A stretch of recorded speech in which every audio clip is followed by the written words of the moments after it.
A black man in a hoodie steps into one of Beverly Hills' most exclusive luxury boutiques. Expecting a warm welcome, he's instead met with cold indifference.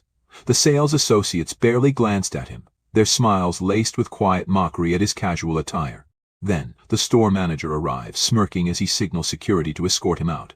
The next day, the same man walks in, but this time he's not wearing a hoodie. This time, he's in a custom-tailored suit. And this time, they finally see him for who he really is. Malcolm Hayes stood in his corner office on the top floor of Hayes Lux headquarters, gazing out at the vast expanse of Los Angeles stretching beneath him.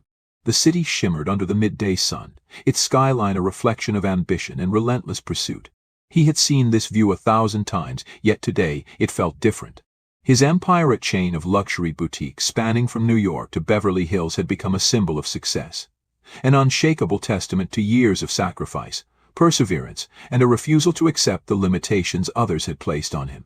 But despite all he had built, all he had accomplished, there were still moments when the weight of his identity in this industry pressed down on him like a vice.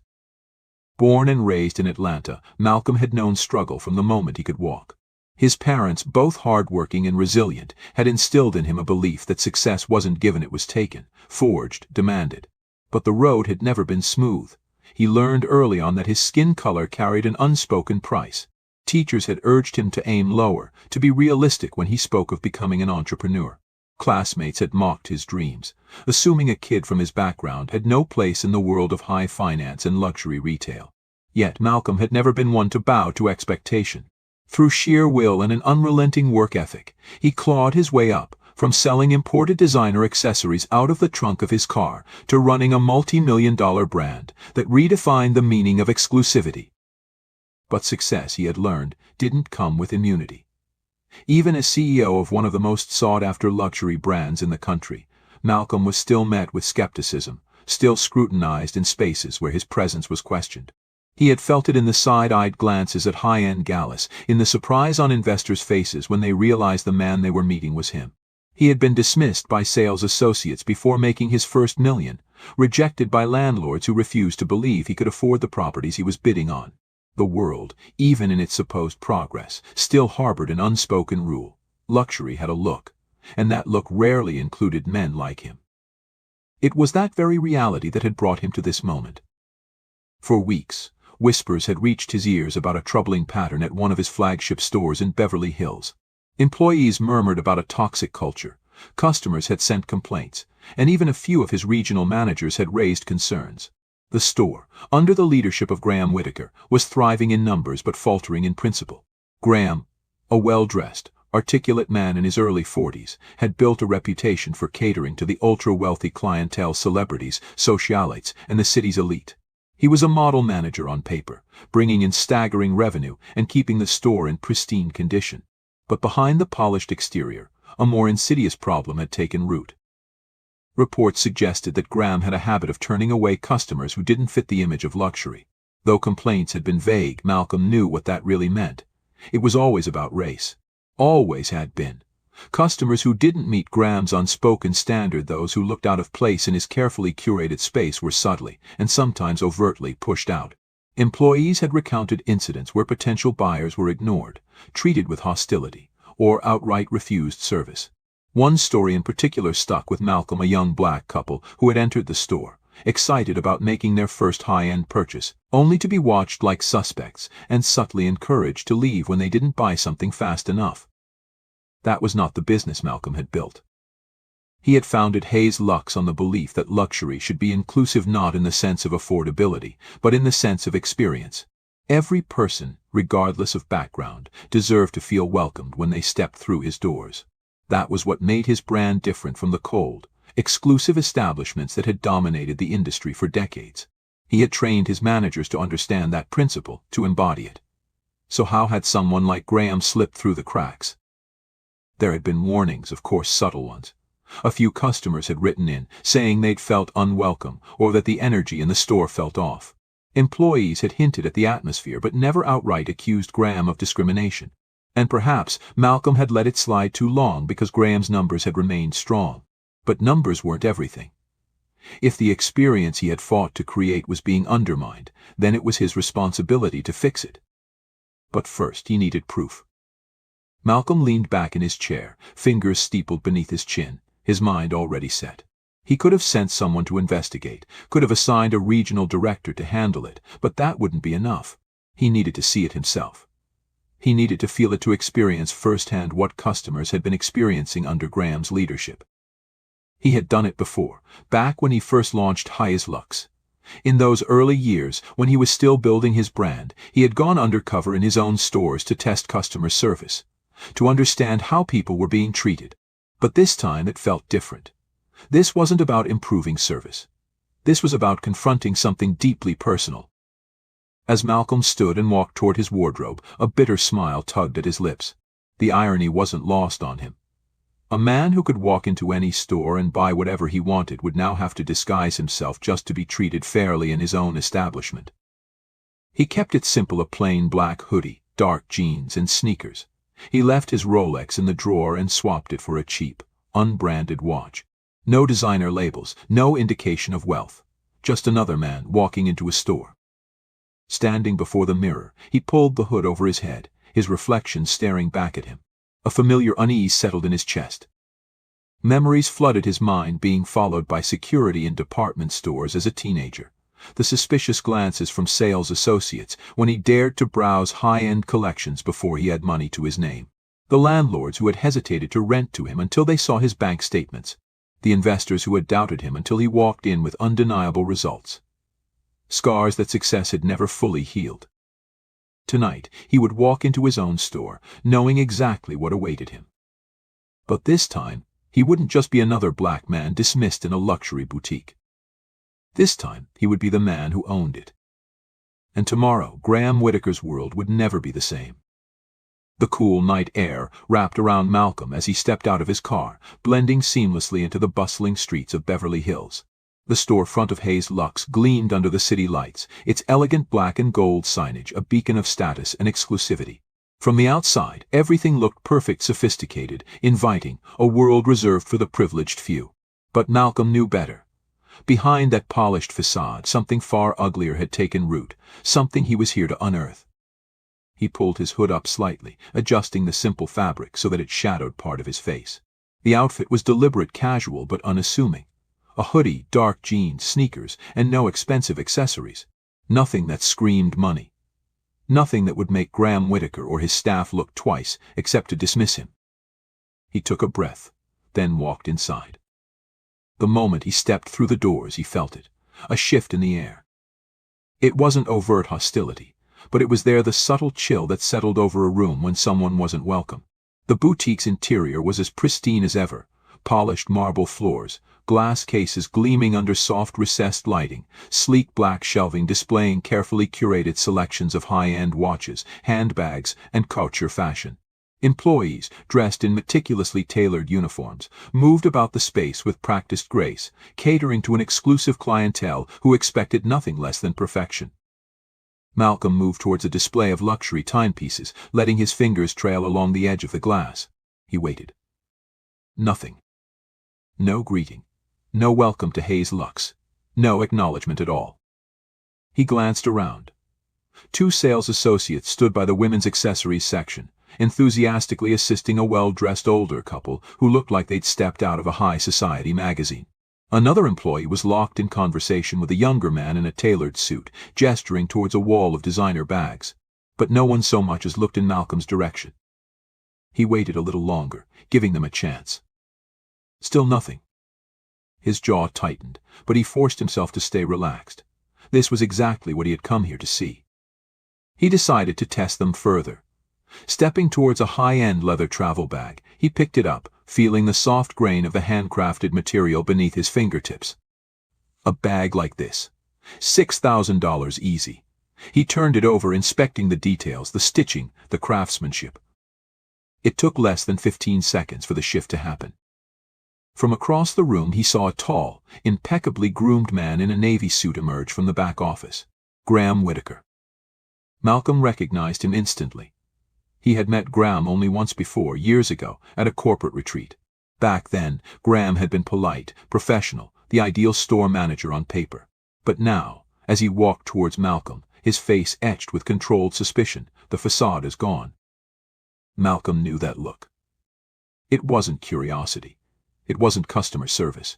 It was calculated scrutiny. Graham approached with the air of someone who had already made up his mind. His eyes flicked over Malcolm's clothes, lingering just long enough to make his thoughts clear. Then came the small, tight smile, the one that didn't reach his eyes. "Excuse me," he said, voice clipped, precise. "Can I help you?" Malcolm lifted his gaze slowly, meeting his eyes.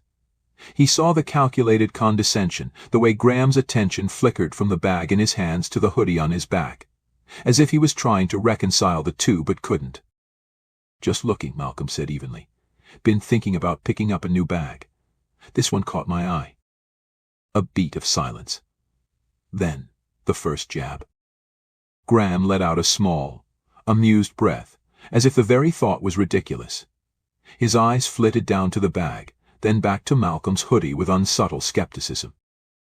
"That's quite an expensive item," he said slowly, his words measured, deliberate.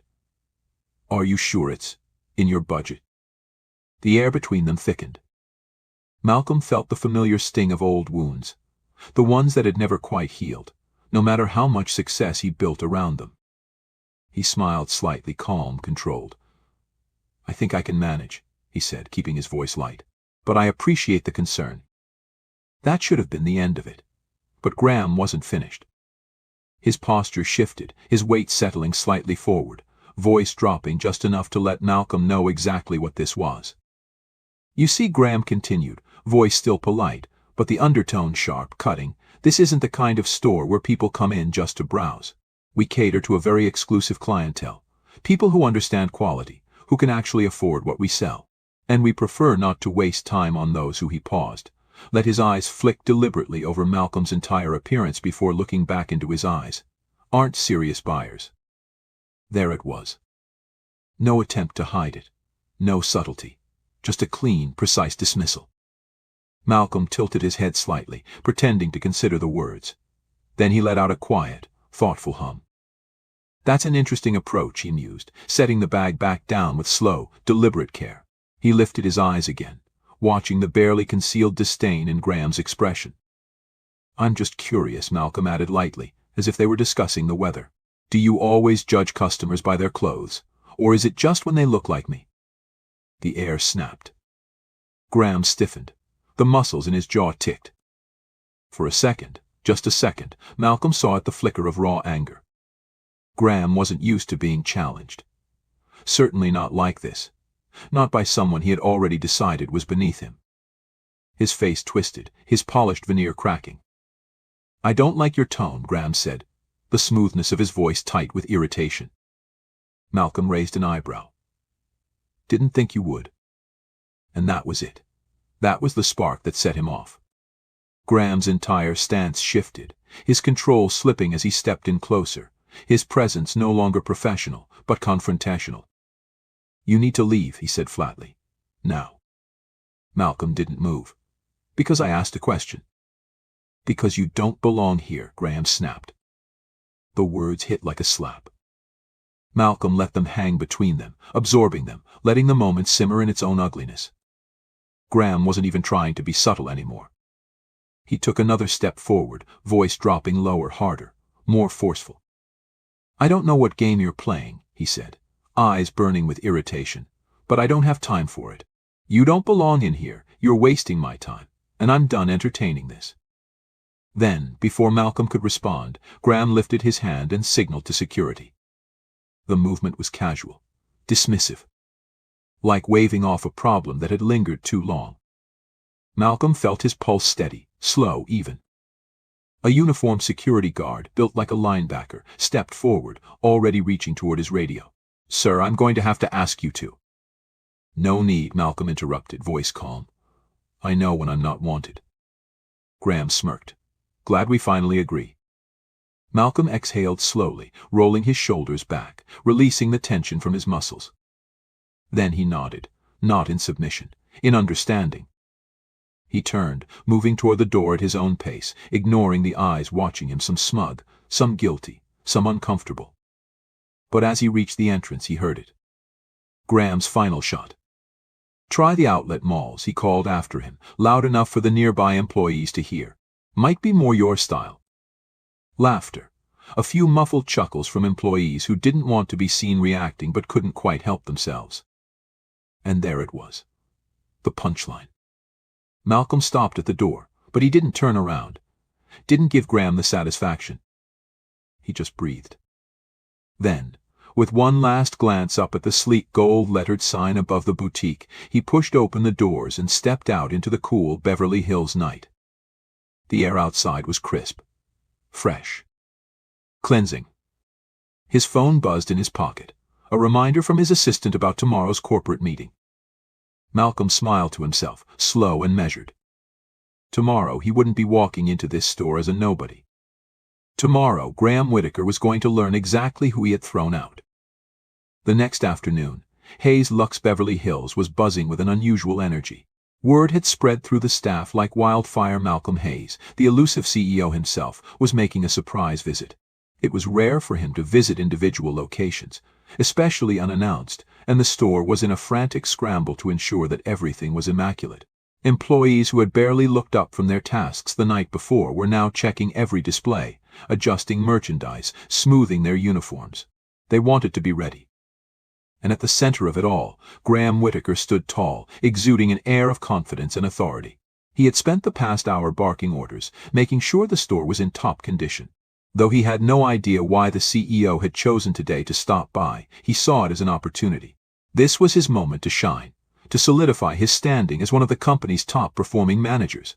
He had already mentally prepared his talking points: sales figures, high-profile clientele, the store's exclusivity. If he played this right, he could make an impression. Then the doors swung open, and Malcolm walked in. This time there was no hoodie, no sneakers, no disguise. He was dressed in a perfectly tailored navy suit, the sharp lines accentuating his powerful frame. A platinum cufflink gleamed at his wrist as he adjusted the sleeve of his jacket. His polished leather shoes barely made a sound against the marble floors, but the weight of his presence shifted the entire atmosphere. Employees straightened up immediately, their previous indifference replaced with professional attentiveness. The same staff who had ignored him just hours ago now stood at attention, faces eager, voices ready. The contrast was striking. And then there was Graham. For a brief moment his confident mask slipped. His eyes widened, recognition flickering behind them. Malcolm could see the wheels turning in his head, desperately trying to make sense of what he was seeing. Then, just as quickly, Graham recovered. He straightened his tie, squared his shoulders, and plastered on his most polished corporate smile. He didn't recognize Malcolm as the man from last night. In his mind, that man didn't belong in this version of reality. Graham stepped forward smoothly, extending a hand. "Mr. Hayes, welcome. We've been expecting you." Malcolm shook his hand, grip firm, controlled. "I'm sure you have," he said, his tone unreadable. "I must say," Graham continued, his voice dripping with charm, "it's an absolute honor to have you here in our Beverly Hills location. We take pride in maintaining the highest standards, and I think you'll find everything here reflects the excellence of the Hayes Luxu brand." Malcolm glanced around the store, his expression impassive, but he saw it all. The sudden attentiveness, the way employees were now watching him with admiration rather than dismissal, the way Graham was eager to impress. He let the silence stretch just long enough to let the weight of it settle. Then he turned back to Graham, his gaze sharp. "That's good to hear," he said evenly, "because I had an interesting experience here last night." Graham's smile faltered, but he caught himself. "Oh?" he asked, forcing an easy chuckle. "I hope everything was to your satisfaction." Malcolm took a step closer. The shift in power was subtle but undeniable. "Not exactly," he said, his voice low, controlled. "I came in looking for a new bag. Something caught my eye." He gestured toward the same display he had been at last night. "But I didn't quite get the warm welcome I expected." A faint line appeared between Graham's brows. He still hadn't connected the dots. He was searching for an explanation, for an out. "I'm terribly sorry to hear that," he said quickly. "Perhaps there was some sort of miscommunication. If you had mentioned who you were—" "No misunderstanding," Malcolm interrupted. His voice was steady, but his presence alone sliced through the air like a blade. "And I shouldn't have to mention who I am. That's the problem, isn't it?" Graham blinked, and in that instant it hit him. Malcolm saw the exact moment the truth clicked into place. The way Graham's breath hitched, the slight shift in his posture, the realization that the man he had dismissed, condescended to, and thrown out of the store last night was the same man who now stood before him as his employer. Malcolm didn't speak. He let Graham drown in it. The color drained from the manager's face. His carefully constructed confidence shattered like glass. I didn't realize. No, you didn't. Malcolm's voice was low, measured, deliberate, and that's exactly the issue. The silence that followed was deafening. Malcolm let the moment stretch, watching as Graham floundered for something, anything, to say. The staff, who had been standing nearby, were now visibly uncomfortable. They had all seen it. Some of them had even played along with it. And now, standing in front of the very man they had ignored, the weight of their complicity hung over them like a storm. Graham swallowed hard, his voice thin. "Mr. Hayes, I assure you, there must have been some sort of misunderstanding. If I had known." Malcolm's expression didn't change. "You shouldn't have to know who someone is to treat them with basic respect." Another silence. Graham tried again. Malcolm cut him off with a slow shake of his head. "Stop," he said quietly. "Just stop." Graham's mouth snapped shut. Malcolm exhaled slowly, letting the weight of the moment settle. He could fire him. Right here, right now. It would be easy, and for a brief second he was tempted. But then he thought of every customer who had walked through these doors and experienced the same thing, of the employees who had stood by, saying nothing, of the cycle that would continue long after Graham was gone if nothing changed.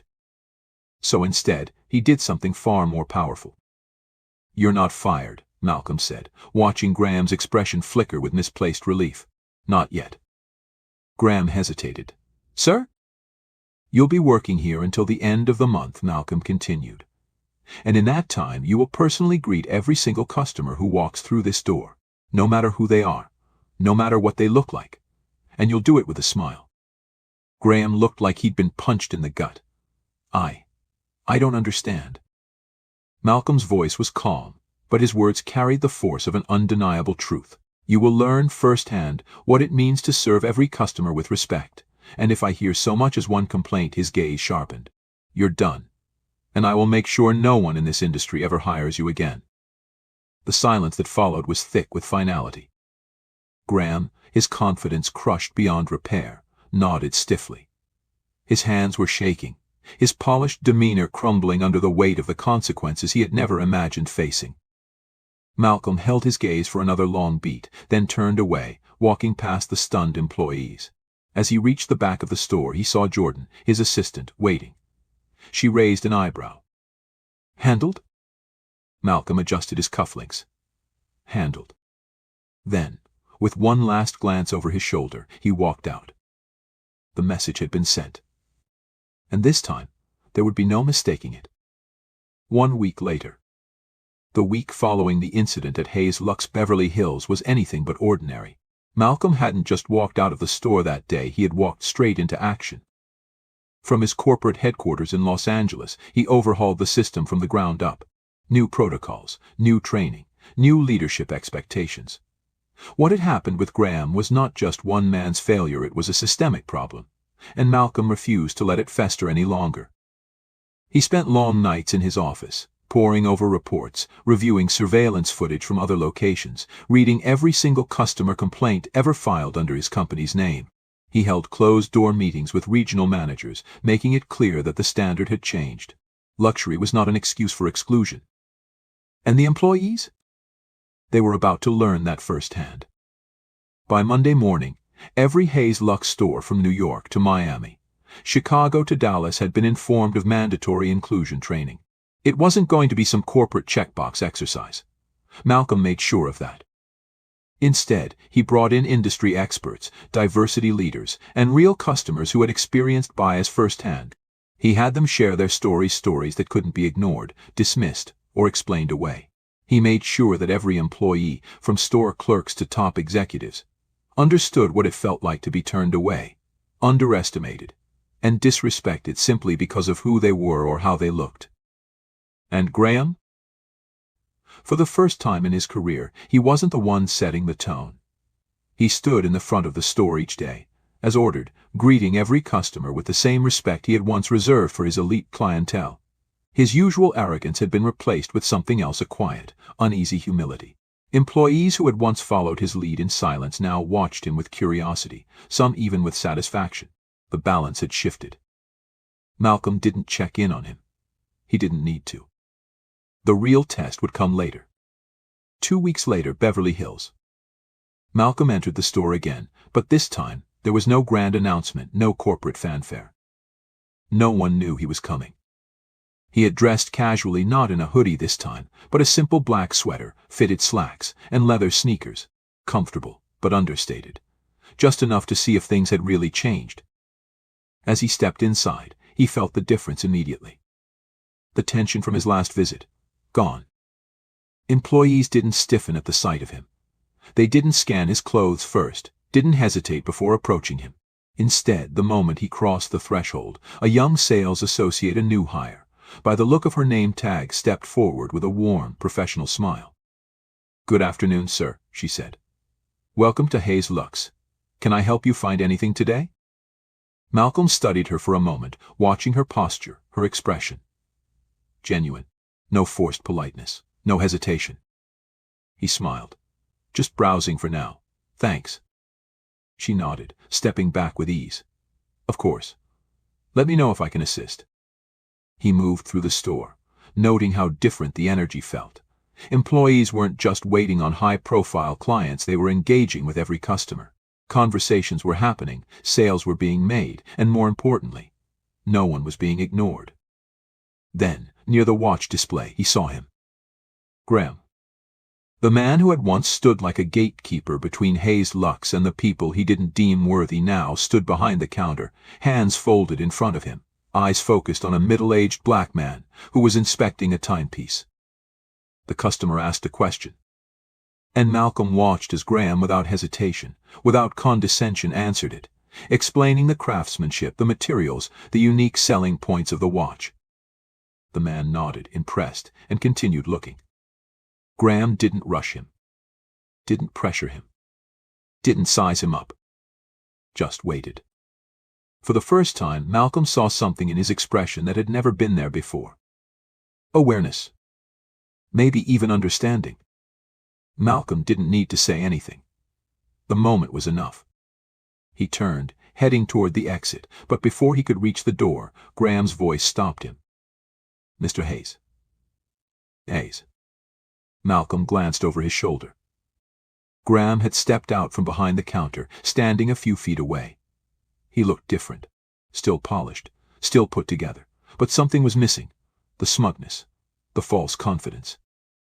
In its place, something quieter, something raw. Graham hesitated, glancing around, making sure no one else was listening. Then, quieter, almost reluctant.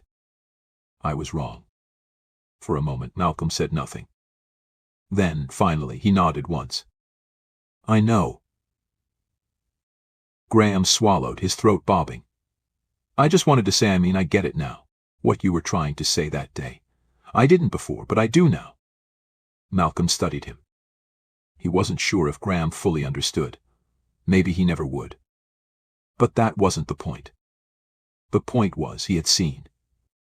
And once you see, you can't unsee. Malcolm didn't offer praise, didn't let him off the hook with a pat on the back. This wasn't a moment for congratulations. But he did offer him a chance to keep going. "Good," Malcolm said simply. Then, with a final glance around his store, he turned and walked out. This time, no one followed him. No one dismissed him. No one called after him with a smirk or a parting insult. Because now he belonged. And for the first time, so did everyone else. Join us to share meaningful stories by hitting the like and subscribe buttons. Don't forget to turn on the notification bell to start your day with profound lessons and heartfelt empathy.